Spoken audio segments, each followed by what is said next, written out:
Saudara-saudariku yang terkasih, salam sukacita untuk kita semua, berkah dalam.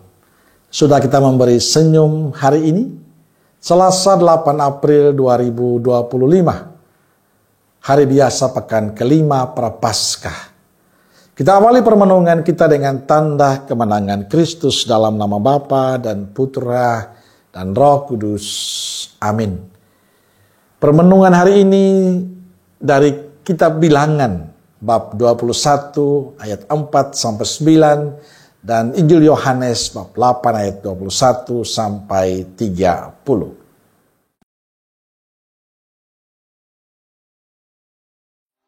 Setelah mereka berangkat dari Gunung Hor, berjalan ke arah Laut Teberau untuk mengelilingi tanah Edom, maka bangsa itu tidak dapat lagi menahan hati di tengah jalan.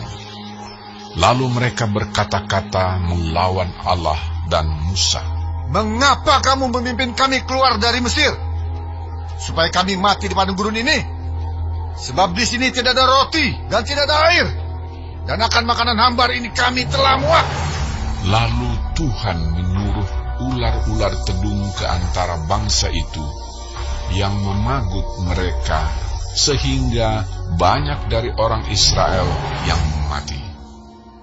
Kemudian datanglah bangsa itu mendapatkan Musa dan berkata, Kami telah berdosa, sebab kami berkata-kata melawan Tuhan dan Engkau.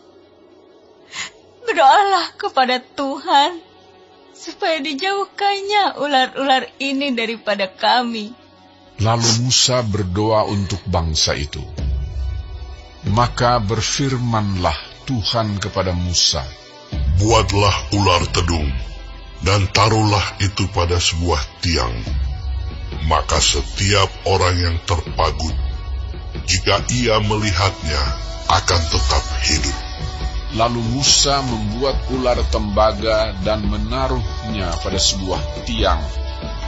Maka jika seseorang dipagut ular dan ia memandang kepada ular tembaga itu, tetaplah ia hidup.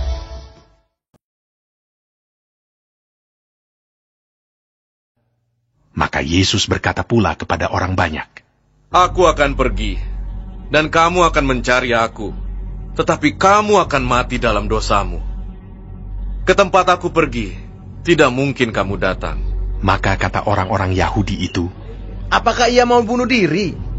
Dan karena itu dikatakannya, Ke tempat aku pergi, tidak mungkin kamu datang. Lalu ia berkata kepada mereka, Kamu berasal dari bawah, aku dari atas. Kamu dari dunia ini, aku bukan dari dunia ini. Karena itu tadi aku berkata kepadamu, bahwa kamu akan mati dalam dosamu. Sebab jikalau kamu tidak percaya bahwa akulah Dia, kamu akan mati dalam dosamu. Maka kata mereka kepadanya, Siapakah engkau? Jawab Yesus kepada mereka, Apakah gunanya lagi aku berbicara dengan kamu? Banyak yang harus kukatakan dan kuhakimi tentang kamu.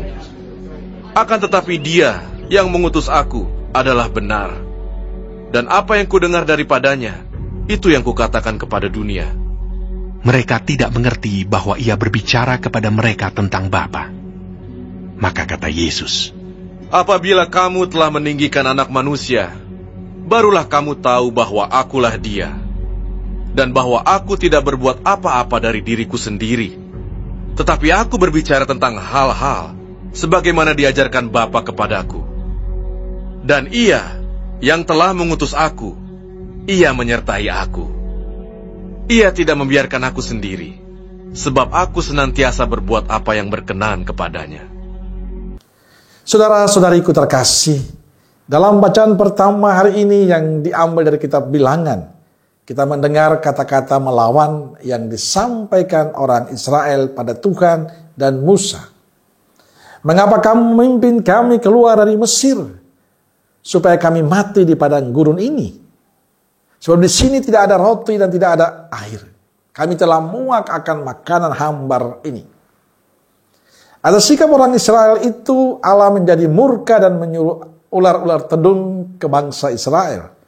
yang memagut mereka sehingga banyak dari antara orang Israel mati. Tindakan Allah ini membuat orang Israel bertekuk lutut di hadapan Allah, mengakui kedosaannya, mengakui kesalahan-kesalahan mereka, dan memohon kepada Tuhan agar ular-ular tersebut dijauhkan dari mereka. Dan Tuhan melihat niat baik mereka yang sadar akan kedosaannya. Maka Tuhan berfirman kepada Musa, buatlah ular tedung dan taruhlah itu pada sebuah tiang. Maka setiap orang yang terpagut, jika ia melihatnya, akan tetap hidup. Melalui ular tembaga ini Allah mengajarkan pada mereka bahwa keselamatan itu hanya ada pada Allah. Saudara-saudariku terkasih, kisah bangsa Israel yang selalu mengeluh adalah kisah hidup kita. Kita sering mewarnai hidup kita dengan mengeluh, dan mengeluh. Pertanyaannya, betulkah Allah tidak berpihak pada kita? Betulkah Allah tidak memberkati kita? Kita harus jujur bahwa kita seperti sekarang ini, dengan segala yang kita miliki, bukankah itu berkat dari Tuhan? Bukankah itu kebaikan Tuhan, kemurahan dari Tuhan untuk kita? Memang persoalan kita adalah karena kita tidak pernah merasa cukup dengan semuanya yang kita miliki. Kita hanya bisa mengeluh dan protes dengan Tuhan. Saudara-saudariku terkasih, kita bilangan mengajarkan pada kita bahwa walaupun kita tidak setia, Allah tetap setia pada kita.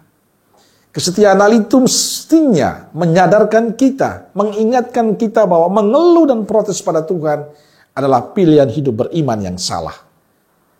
Pada saat bangsa Israel mengeluh dan melawan Tuhan, mereka justru merasakan keterpurukan dalam hidup. Tapi dikala mereka sadar dan akan kedosanya dan kembali mengandalkan Tuhan, mereka percaya pada Tuhan dan mereka selamat. Inilah yang menjadi penegasan penginjil Yohanes hari ini. Bahwa sebagai orang beriman kita harus memiliki kepercayaan yang teguh, yang kokoh pada Yesus Kristus. Allah yang telah mengutusnya ke dalam dunia supaya kita percaya. Hal ini menjadi kekuatan kita dalam menghadapi pelbagai usaha yang dapat menghilangkan kepercayaan kita pada Yesus.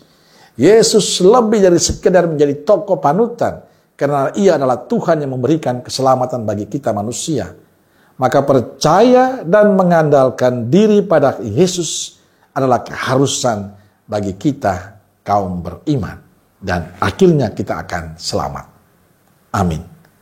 Semoga Allah yang Maha Kasih memberkati saudaraku sekalian, Bapa, Putra, dan Roh Kudus. Amin. Roh Kudus Nazaret, doakanlah kami. Amin. Berkah dalam.